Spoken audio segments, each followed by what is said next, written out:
I am extremely honored to be your keynote speaker. Many of you wonder why. Simply a middle school debate boy. But to me, it is so much more. It is a celebration of your wins and your losses and the things you have yet to accomplish and the things you have yet to imagine you are capable of doing. In this room, it sits the future of the city of Newark. Unlike many other middle schools across the nation, you all have an extreme opportunity to debate. This is unfortunate considering that I got the chance to witness the capabilities of these middle schoolers in this room. I was beyond impressed. Not only were y'all smart and passionate, but y'all are motivated. Hi, my name is Marsha Brown, and I am the Vice Chancellor for External and Governmental Relations at the great Rutgers University in Newark. And I'm excited to talk about our great collegiate debate team. It's approximately 6 to 7 years old, and it's done phenomenal things in its journey toward this championship. We're only the second team in the entire history of collegiate debate to win the double national championship crown. Across the International Debate Association, they won the championship, and 2 weeks later, they won the championship of the national debate. It's only been done one other time in the entire history of American collegiate debate, and that other time also had a New York student time. You're not here at a debate, though some of you have debate coaches. What you're here for is a game changer. Debate in the past, and debate in every other town and city in the United States is limited to a few highly motivated students who spend sometimes up to 40 hours a week.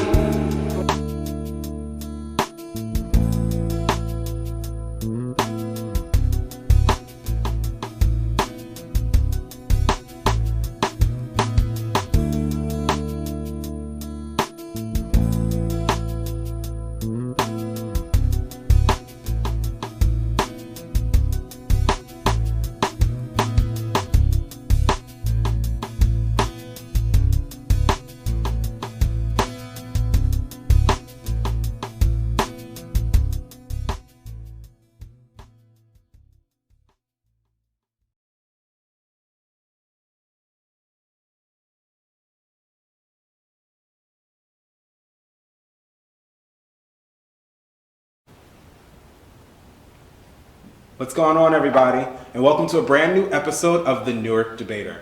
My name is Malcolm Miner, and of course, as you know, I am honored to be your alumni host today for this episode. Now, in the last episode, we have had amazing discussions about how youth can take control of the ways they're educated, their future career planning, and their lives as warriors against injustice. Make sure you watch and share our past episodes with anyone who you think would appreciate the knowledge that was artfully conveyed by some of the most talented and intelligent youth we have and that you will ever meet here. Now, catch up on these episodes by subscribing to the Newark Debater on YouTube and keep your eyes peeled for new episode alerts. Now, if you are a painter, writer, musician, or you practice any artistic medium, this episode is the one for you. Some of today's biggest stars in art and entertainment started off in public schools learning to cultivate their talents while balancing the pressures of constant growing and evolving within their schoolwork. Today we will talk about some of the more technical aspects of perfecting your professionalism to match your talents. Now, high school has 4 years that you can spend not only preparing for your future after you graduate for college, but also a rare moment to work and perfect your portfolio, so by the time you graduate, you already have a one-up on the artist who will wait until after they graduate to even start their business. Talent is only as important as the work you do to showcase and capitalize on it. Today's episode, we will show you how to take your talents from what you have now and evolve them constantly to reach your ideal career goals. Author Malcolm Gladwell says, it takes 10,000 hours to perfect your talent into a skill. And this episode will focus on how to use those hours in the most productive ways as students. Now, in today's episode, we will have music teachers and experts, Mustafa and Chintel Daniels, who will share their experiences within the creative industries that they are a part of while sharing their tools of success and progression. We will also touch upon how past debaters that recognize their skills as orators could be used outside of the activity and have transitioned into careers that reflect the years of oratory and quizzical training in the years of policy debating and speech team experience has accumulated for them in their successful careers. Before we get started, we will have a short performance by Mustafa Daniels himself. Check here.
one of those at home. I got a big old one and the medals around it. And my partner got first place, I got second place, and you go to school the next day. Because you debate on Saturday, you go to school on Monday with your medal on. Oh man, if people like, what you get your medal for? Man, it's nothing like it. It's nothing like it. Mustafa? As for me, I can be the first to tell you I am not great at this public speaking thing. Okay. I might be able to fool you here somewhat, but I'm not really good at it. But with public speaking, as Chintel mentioned, is definitely confidence. It's a certain confidence that it gives, and once you're good at public speaking, especially as a performer on stage, as a singer, one of the best things you can do is be able to tell your story. But if you can't really tell your story if you can't really speak. And that's one of the things, being in front of people, it also helps, knock off stage fright. It helps to knock off all those other anxious feelings that you get when you actually speak to somebody else in public.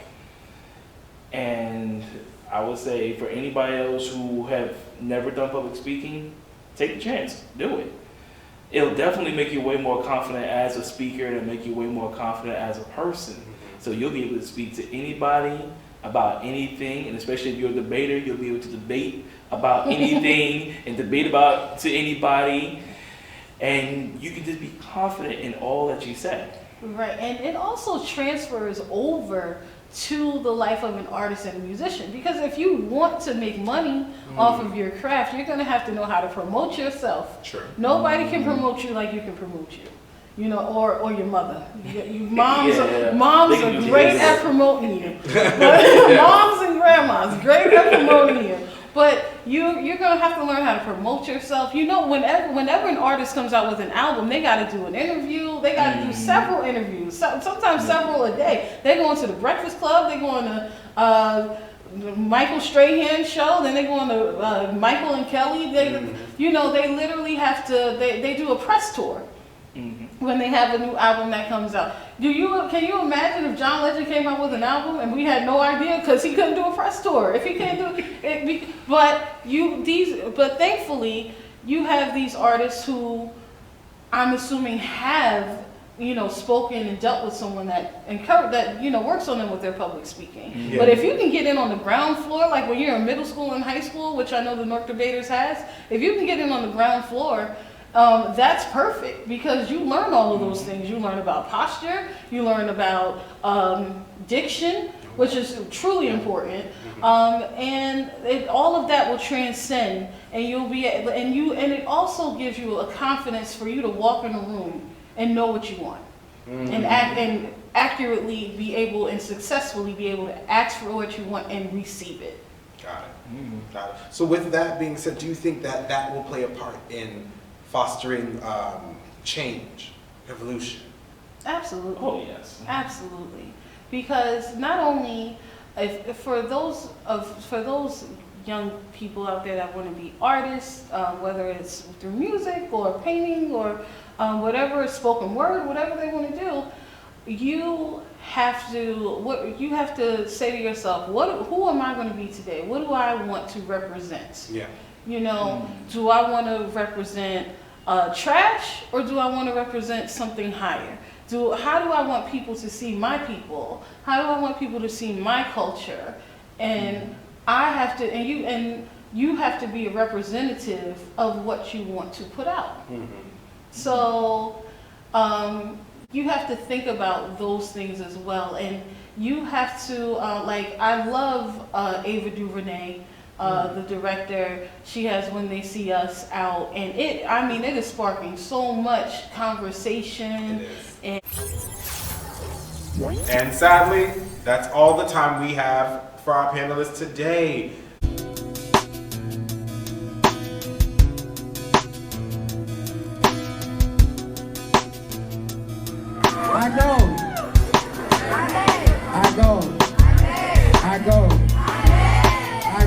I'm really waiting for Frank to say something. I go.